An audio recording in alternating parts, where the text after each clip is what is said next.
हमारे एजुसेट से connected centre से प्रश्न आ रहा है। हाँ जी, आप बताइए, हम आपको देख पा रहे हैं, बताइए।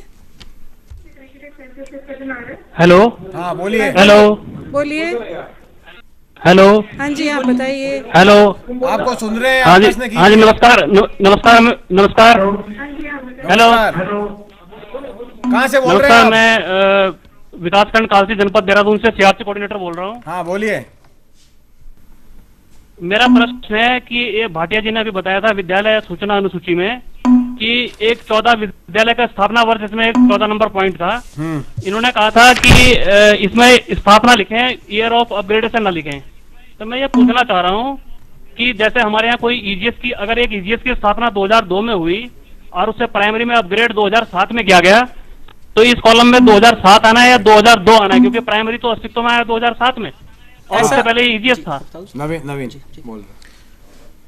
देखिए, ये जो आप बात कर रहे हैं कि ईजीएस की स्थापना 2002 में हुई और अपग्रेडेशन 2007 में हुई, तो हम यहाँ पर 2007 ही लिखेंगे, क्योंकि हम यहाँ पर ईजीएस का डेटा नहीं ले रहे हैं। हम कह रहे हैं कि प्रॉपर स्कूल कब बना वो, तो विद्यालय की स्थापना तो 2007 में ही हुई है, उससे पहले हम 2002 का वर्ष यहाँ नहीं लिखेंगे, 2007 ही लिखेंगे।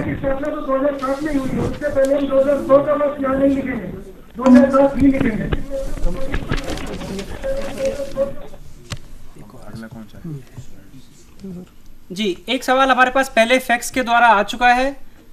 श्रीमती मनोरमा कटारा सिरमौर डिस्ट्रिक्ट से ही भेजा है। सिरमौर से इनफैक्ट काफ़ी सारे सवाल फैक्स से आ चुके हैं, जिसमें वो कह रहे हैं कि टीचर्स जिनको कि चिल्ड्रन विद स्पेशल नीड्स को पढ़ाने के लिए ट्रेनिंग दी गई। हमारा एक टीचर्स में एक कॉलम नया इंक्लूड किया है इस बार कि कितने टीचर्स को चिल्ड्रन विद स्पेशल नीड्स को पढ़ाने की ट्रेनिंग दी गई। अब इसमें इन्होंने पूछा कि किस टाइप की ट्रेनिंग दी हो।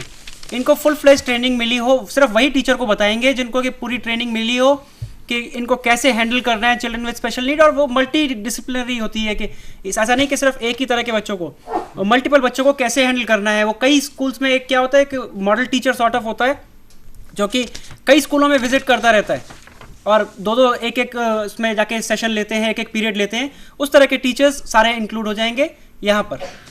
इसके बाद इन्हीं का एक और क्वेश्चन था, उसी सवाल में एक और जो बिंदु था वो था कि 1 या 2 दिन की ट्रेनिंग को हमने जनरल ट्रेनिंग में इंक्लूड करेंगे या नहीं करेंगे। ये आप ट्रेनिंग की शायद बात कर रहे हैं जहाँ पर BRC, CRC, diet and others इस तरह की ट्रेनिंग होती है। 1 या 2 दिन जितने भी दिवस की ट्रेनिंग जिस टीचर ने दी, क्योंकि बहुत ही स्पेसिफिक है हमारा सवाल है टीचर वाइज, हर टीचर ने कितने दिन की ट्रेनिंग किस लेवल पे प्राप्त की। अगर वो 1 या 2 दिन की ट्रेनिंग बीआरसी, सीआरसी में हुई हो तो वहाँ इंक्लूड होंगे, और जबकि वो ट्रेनिंग हो सकता है कि 10 दिन की जो ऑफिशियल जो ट्रेनिंग होती है, इन सर्विस ट्रेनिंग होती है, उसके अलावा भी हो, तो आप 10 की जगह 12 दिन कर सकते हैं अगर 2 दिन की कुछ एक्स्ट्रा ट्रेनिंग दी हो। अगर आपने किसी टीचर की 1 दिन के लिए ट्रेनिंग की या सीआरसी लेवल पर सपोज डाइस भरवाने के लिए, तो वो भी ट्रेनिंग का ही पार्ट है हमारा एक, तो वो 1 दिन उनके 10 दिन के अलावा भी इंक्लूड हो जाएगा, तो वो 11 दिन का हो जाएगा। इसी तरह 2 से 10 दिन की ट्रेनिंग हर टीचर वाइज इंक्लूड हो जाएगी, जितने भी टीचर में आपने किया है। ठीक है, अब हम हाँ बोलिए, प्लीज बोलिए बोलिए बोलिए, प्रश्न कीजिए। हेलो, हम आपके प्रश्न का इंतजार कर रहे हैं, बोलिए। लगता है इनसे हमारा संपर्क टूट गया है। जब तक अब हम सिरमौर से एक प्रश्न आया है जिसका जवाब मैं नवीन जी से लूँगा। इनका प्रश्न है, कुछ विद्यालयों में काफ़ी समय से अध्यापकों के पद रिक्त पड़े हैं। प्रतिनियुक्तियों पर बारी बारी अध्यापकों को उन स्कूलों में भेजा जाता है। ऐसी स्थिति में अध्यापक का ब्यौरा कहाँ पकड़ा जाए, उसके पेरेंटल स्थान पर या प्रतिनियुक्ति के स्थान पर? ये नरेंद्र मोहिल जी का प्रश्न है, सिरमौर से। Yes yes, call from Dehradun. Yes Dehradun, hello hello Dehradun. बोल रहा हूँ देहरादून से। हाँ जी बोलिए। इसमें enrolment in current academic session by age grade में जो आपका है। हाँ जी बताइए, बोलिए प्लीज। क्लास वाइज और एज वाइज में हमें देना पड़ता है। इसमें एज 13 से क्लास 1 में कोई बच्चा, हम पूछिए। इसमें हम सॉफ्टवेयर में नहीं ले सकते हैं उसको, एंट्री नहीं हो पाती। लेकिन नहीं, कौन सा ब्लॉक किया हुआ है?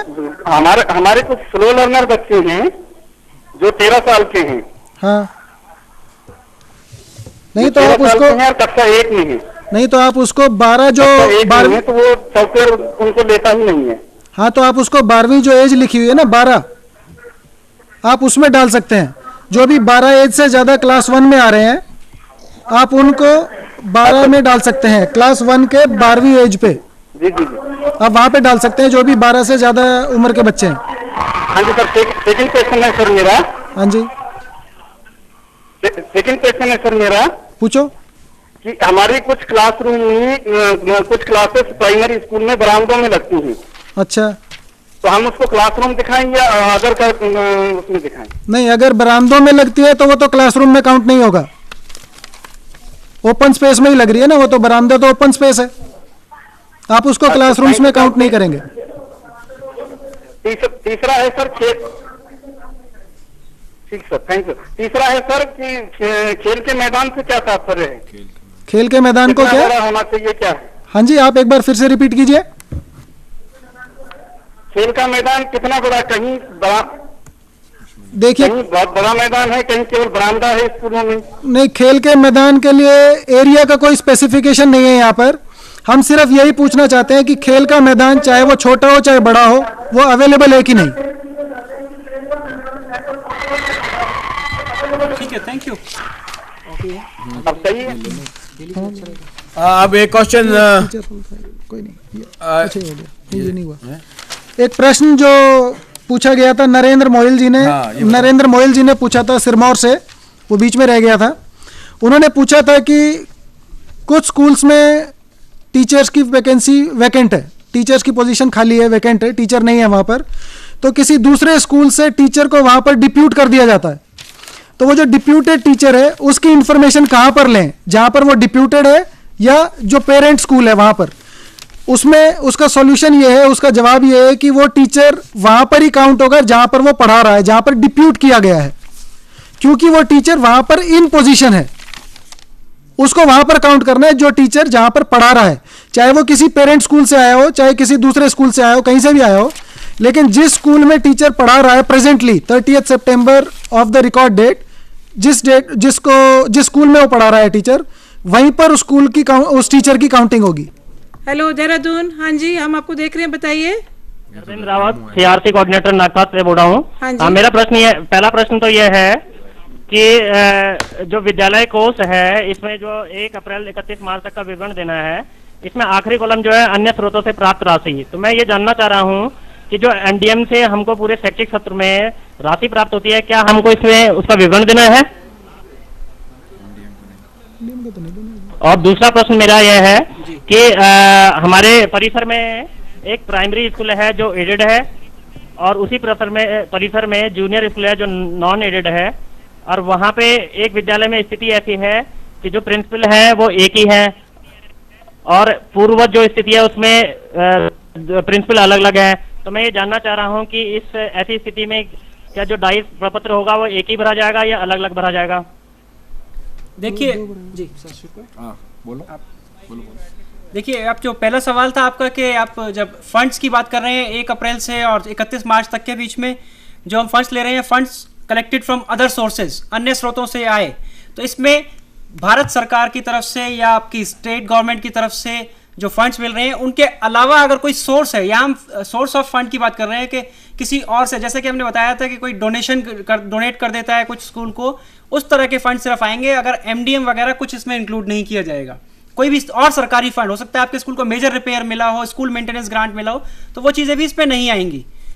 तो एक तो ये है, इसमें सिर्फ वही आएंगे जो बाहर की सोर्सेज से आप पैसा, अगर स्कूल ने कुछ एकत्रित किया है या फंड उनको रिसीव हुआ है।